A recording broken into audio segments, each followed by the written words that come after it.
Ha culminado ya la primera etapa del llamado diálogo por la equidad y la justicia social. Hace 2 semanas se realizó uno de estos encuentros en Guayaquil y allí la vicepresidenta de la Asamblea y el titular de Semplades, Pavel Muñoz, decían que estas reuniones no eran únicamente para hablar de las leyes de herencias y plusvalías. Sin embargo, eso ha sido lo primero que se ha sistematizado y sobre lo que ya se tiene resultados. Pavel Muñoz, secretario nacional de Planificación, muy buenos días. Después de todas estas jornadas, ustedes lograron determinar que la población realmente quiere que se siga adelante con estos proyectos. Lenny, buenos días a usted, a la ciudadanía.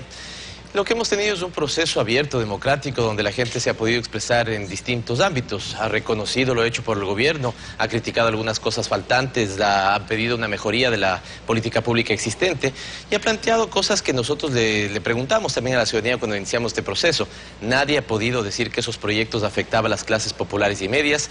Se ha manifestado que todo lo que busque equidad y justicia social en el Ecuador es bien visto. Y en ese sentido, Liden, yo creo que esto no se ha centrado, la discusión no se ha centrado sobre los proyectos de ley, ha sido mucho más amplia, pero evidentemente también la ciudadanía, las organizaciones sociales con quienes pudimos conversar, se refirieron al proyecto y es por eso que esta semana anunciamos algunos acuerdos alrededor de él. ¿Esta conclusión la obtuvieron después de reunirse con cuántas personas? Nosotros tuvimos 2.170 diálogos, esto me parece que es una cosa muy importante. Nos pudimos juntar con más de 2.000 organizaciones, 2019 en realidad, y 150.000 ciudadanos. Fue una convocatoria, se ha dicho que solo hemos conversado entre los afines, que solo hemos querido recibir aplausos y esto categóricamente no fue así. Me parece que usted, Lenin, estuvo justamente en la ciudad de Guayaquil cuando hicimos un diálogo. Si no estoy mal, yo lo vi haciendo algunas entrevistas, no sé cuál habrá sido el producto y su propia impresión, pero tuvimos alguna prensa incluso que acompañó el proceso y pudo constatar que tuvimos gente que criticaba, que señalaba algunos elementos que a su juicio debían ser implementados de mejor manera. Tuvimos algunos debates que por más acalorados que puedan ser, lo importante es que sean respetuosos y democráticos. Así que en ese sentido digo categóricamente, Lenin, esas más de 2.000 organizaciones y esos 150.000 ciudadanos con los que pudimos conversar, tuvimos de todo y qué bueno también que se pueda reconocer, criticar, pero lo más importante es cuando hay propuestas para seguir avanzando. 150.000 ecuatorianos de una población de 16.300.000 no llega a ser ni el 1%. Bueno, digamos que puede ser un poquito más si tomamos como referencia el padrón electoral, que es de 11 millones. 150.000 personas en 2.170 diálogos dan promedio de 70 personas aproximadamente por cada uno de estos encuentros. Como que no suena muy participativo el asunto, más gente suele acudir a misa. Lenin, eso me parece que es desvirtuar. Cuando el gobierno señala que en las marchas tenemos 5.000 gentes, ahí a ustedes les parece una deslegitimación. Cuando usted está deslegitimando esas 150.000 personas... No, yo no estoy deslegitimando... No, me parece que sí, Lenin, porque de alguna u otra manera si uno señala que eso es muy poco, bueno, sumémosle a los 5,5 millones de votos que tuvimos en el 2013. Ya tendríamos 5,5 millones más 150.000 personas. Me parece que lo importante aquí no es contar cuántas personas tenemos, sino la calidad del debate. Yo pregunto si incluso la propia oposición ha conversado con sus propios afines, a decir ya, creo que tenemos claro cuáles son las críticas al gobierno que señalan, pero ¿qué es lo que propositivamente le están diciendo a sus potenciales votantes? ¿Qué es lo que propositivamente le están diciendo a la ciudadanía? Ni siquiera 150.000, o digamos, o más o menos. En ese sentido, Lenin, insisto, nosotros estamos profundamente contentos con haber podido tener este encuentro. Las 2.019 organizaciones y esas 150.000 personas son valederas en su plena extensión de la palabra y en ese sentido hemos estado muy atentos a escuchar qué es lo que nos dice. En vez de tomarlo como una deslegitimación o un intento de deslegitimación, ¿no podrían tomarlo ustedes como que les faltó quizás una capacidad mayor de convocatoria y en función de eso es que se va a realizar una segunda etapa de estos diálogos? No lo vería por el lado de la falta de convocatoria, pero lo que usted segundo que dice sí es totalmente cierto. Fíjese que el día de hoy aquí en la ciudad de Guayaquil vamos a tener un encuentro con población afroecuatoriana. Estamos preparando en el caso del desarrollo rural 2 grandes encuentros, uno para la sierra, otro para la costa, y efectivamente nos ha faltado, digamos, espacio en el tiempo para poder seguir conversando con algunos actores sociales y es por eso que hemos tomado la decisión de extender esto hasta finales del año con el propósito de seguir informando de la política pública que tenemos, seguir informando y desvirtuando lo que se dijo sobre esos proyectos de ley, seguir recibiendo aportes de la ciudadanía y poder atender la gran cantidad de solicitudes que hemos tenido de gente que quiere sentarse a la mesa a conversar. Yo le preguntaba a usted hace 2 semanas en las jornadas de diálogos que se realizaron aquí en Guayaquil, en el escenario de Fedenador, en las instalaciones de Fedenador, qué cambios, qué reformas, qué rectificaciones se habían generado a partir de estos encuentros. Dejando de lado la reforma del reglamento a la ley de aguas y la reforma que se realizó al decreto 016, ¿qué más se tiene en concreto, doctor Muñoz? Porque no ha de ser que se tomaron 3 meses para modificar solamente eso. Varias cosas, Lenin, varias cosas. Algunas ni siquiera es menester anunciarlas porque los ministerios las han ido, digamos, implementando en el camino. Usted ha señalado el tema del 016, que las reformas que se hicieron a ese decreto, que son muy importantes para las organizaciones sociales, el reglamento a la ley de aguas. Fíjese que en estos meses, y esto es importante que se lo pueda entender, Lenin, con la propia ciudadanía. No necesariamente es que nosotros no estábamos en conciencia de estos elementos, ya los veníamos trabajando y hubo una convergencia entre lo que pedía la ciudadanía y lo que habíamos hecho nosotros. El tercer ejemplo que le pongo es el reglamento que hizo el Consejo de Educación Superior para fijar un tope de los aranceles en las universidades particulares. La gente nos venía diciendo, mire, en mi universidad particular están haciéndome un cobro ya abusivo en exceso de la matrícula de los aranceles. El CES venía trabajando 1 año ya en ese reglamento, se lo pudo poner en consideración.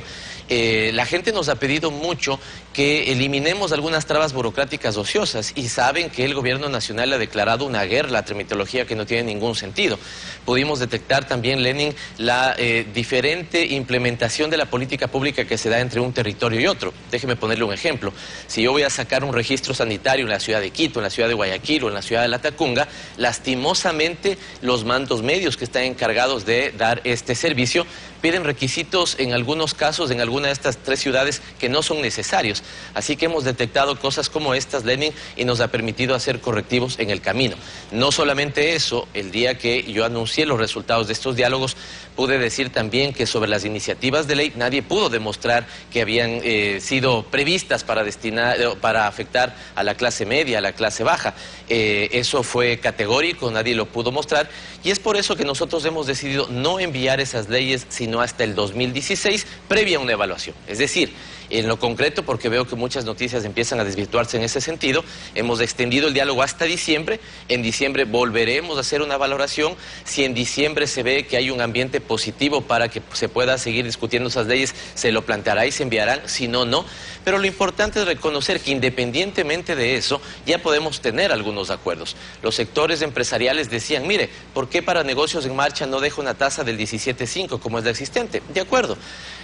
Otros sectores decían, mire, ¿por qué lo que usted recaude de esas becas no lo destina a, por qué lo que usted recaude de ese impuesto no lo destina a becas para población indígena y afroecuatoriano? Totalmente de acuerdo. Todos, absolutamente todos, Lenin, en esto soy también categórico, creo que podemos decir que queremos combatir mecanismos de evasión y de elusión fiscal. Eso nos parece adecuado. Y una cuarta cosa que es fundamental, siempre dijimos que esa ley no estaba destinada para los sectores medios y bajos, y en ese sentido muchos nos dijeron, ¿y por qué no entonces suben la base exenta de un potencial proyecto si se enviaría después? Y hemos tomado esa decisión, la subiríamos de esa base, insisto, de presentarse el proyecto a 480 salarios básicos unificados, es decir, 40 años de vida laboral de un obrero en el Ecuador. Sí, con el proyecto original se afectaba al 2% de la población con una base de 100 salarios básicos. Ahora que han hecho esta modificación, en caso de que se llegara a presentar en el 2016 este proyecto de ley de herencias, ¿a qué porcentaje de la población se afectaría? Aproximadamente el 0,5%, el 0,7%. Es decir, ¿y esto por qué, Lenin? Siempre dijimos que nosotros no teníamos con esa ley un espíritu recaudatorio, que lo que es importante también en algunas leyes es dar mensajes, y si el Ecuador puede dar mensajes de seguir contribuyendo y trabajando en la equidad y la justicia social, eso es muy bueno.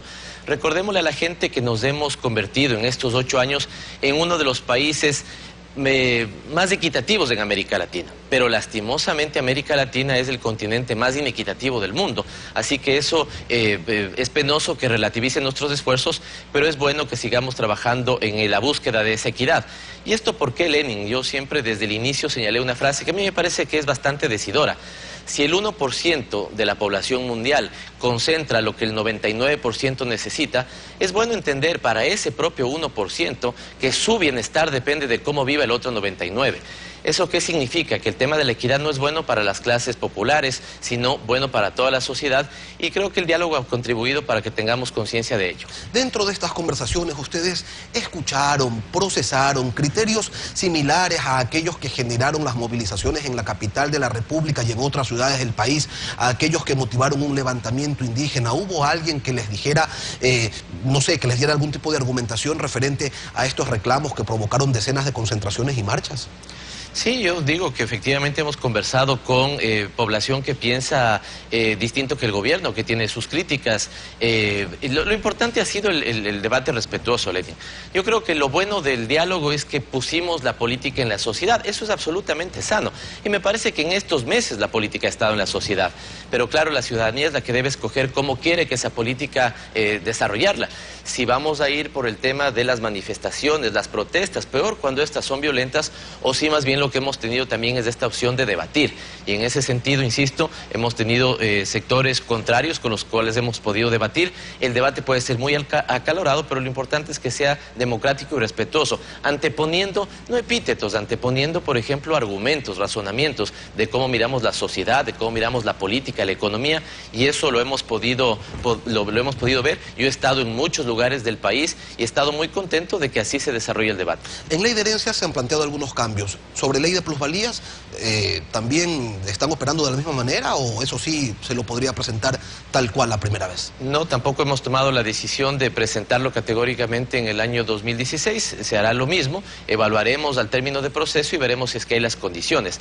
El presidente siempre ha señalado que estas leyes... Discúlpeme, doctor, sí. Perdóneme la interrupción. Cuando dice usted van a evaluar cuáles son las condiciones, ¿a qué condiciones se refieren? ¿A las políticas? A las políticas, a las económicas, a las de los consensos.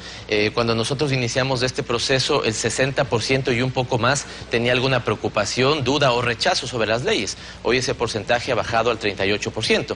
Le decía que con el presidente hemos creído que debería haber el mayor consenso posible para la presentación de estas leyes. En ese sentido, si hay el ambiente político favorable, si hay el ambiente económico favorable, lo haremos.